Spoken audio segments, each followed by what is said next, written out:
Assalamualaikum warahmatullahi wabarakatuh. Waalaikumsalam warahmatullahi wabarakatuh. Terima kasih teman-teman Ibu dosen yang kami hormati. Kali ini kelompok 6 akan mempresentasikan dengan tema inovasi teknologi dan pengelolaan keuangan dalam pendidikan Islam. Saya bagian dari kelompok 6 atas nama Joko Santoso. Nomor induk mahasiswa 231131040. Saya kebagian di bagian agak terakhir, itu tentang pengelolaan keuangan tradisional. Ini saya membuat ada 5 slide. Insya Allah nanti pembahasannya sudah lengkap. Yang pertama adalah tentang konsep dasar pengelolaan keuangan tradisional.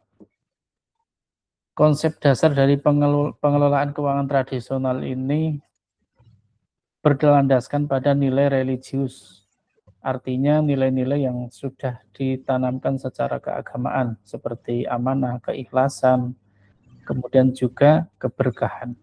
Artinya sistem pengelolaan keuangan secara tradisional dalam lembaga pendidikan Islam khususnya ini mengacu pada nilai-nilai yang Islami.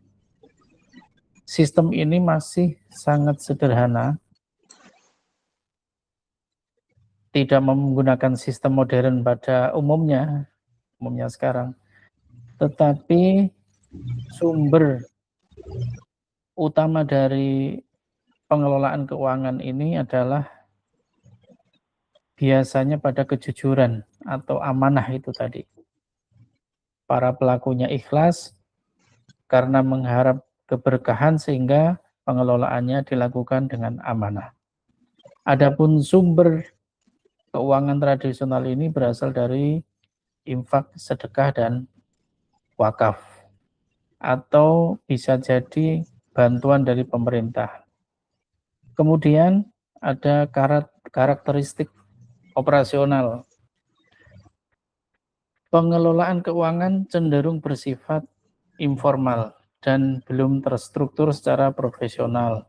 Perencanaan anggaran juga belum sistematis dan sering menyesuaikan kebutuhan secara situasional atau kondisional. Biasanya pemisahan antara keuangan pribadi dan lembaga belum sepenuhnya jelas. Ini umumnya kita bisa menemukan di banyak lembaga-lembaga yang masih menengah ke bawah ya. Pondok pesantren yang kecil, lembaga madrasah diniyah yang masih kecil-kecil itu biasanya pengelolaan keuangannya masih menjadi satu dengan bendahara, bahkan belum mempunyai rekening yang terpisah, biasanya begitu. Namun demikian, nilai kejujuran dan tanggung jawab menjadi landasan yang utama ini dalam prakteknya. Lanjut, kemudian ada sumber dana dan kekuatan sistem.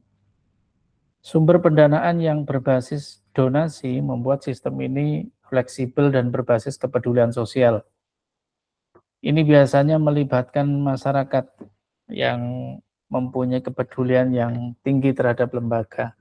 Nah, ini yang nantinya menjadi kekuatan yang utama yang akan membuat lembaga tetap bertahan walaupun biasanya banyak mengalami keterbatasan dalam finansial.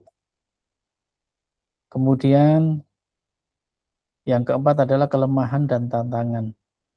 Kelemahan utama terletak pada kurangnya transparansi administratif atau minimnya dokumentasi dan belum adanya sistem audit yang jelas. Selain itu, keterbatasan teknologi menyebabkan pengelolaan kurang efisien dan rentan kesalahan.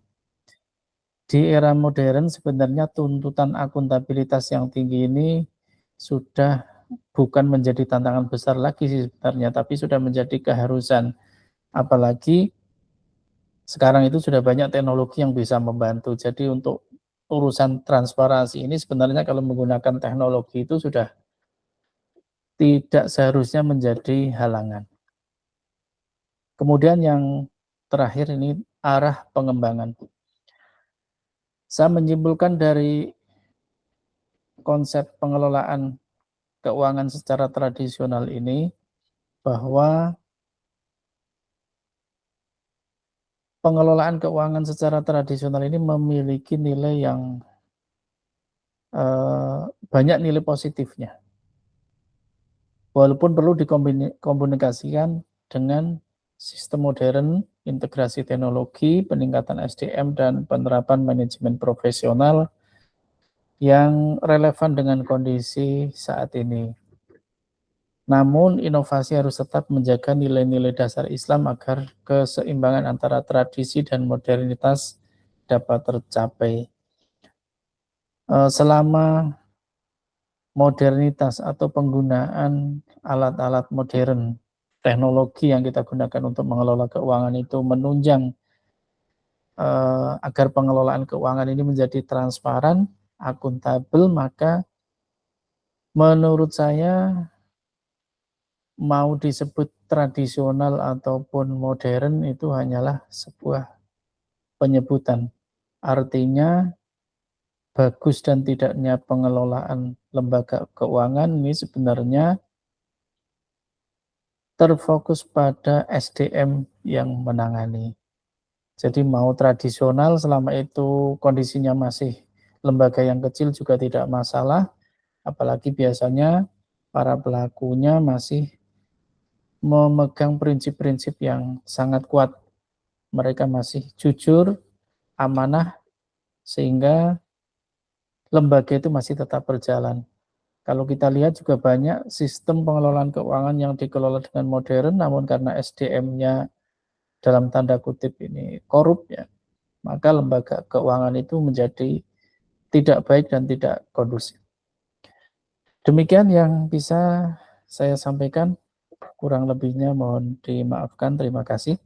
Assalamualaikum warahmatullahi wabarakatuh. Waalaikumsalam warahmatullahi wabarakatuh.